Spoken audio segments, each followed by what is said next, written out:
আজি মোৰ ডিউটি আছিলে এই ডিউটিত মই মনোলোকৰ বাণী এটা ক'ব আহিছোঁ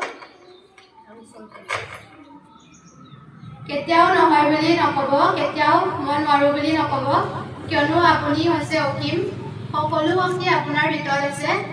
আপুনি সকলো কাম কৰিব পাৰে স্বামী বিবেকানন্দ এই মনোলোকৰ বাণীটো অৰ্থ তোমালোকক মই বুজাই দিওঁ যে কেতিয়াও মনত নেতিবাচক ভাৱ নাৰাখিবা কেতিয়াও বেয়া চিন্তা নাৰাখি সদায় সফলতাৰে আগবাঢ়ি যোৱা কাৰণ যদি মনত নেতিবাচক ভাৱ আৰু বেয়া ভাৱ ৰাখা সেইভাৱে মানুহক মনত দুৰ্বলতা আনে আত্মবিশ্বাস কমায়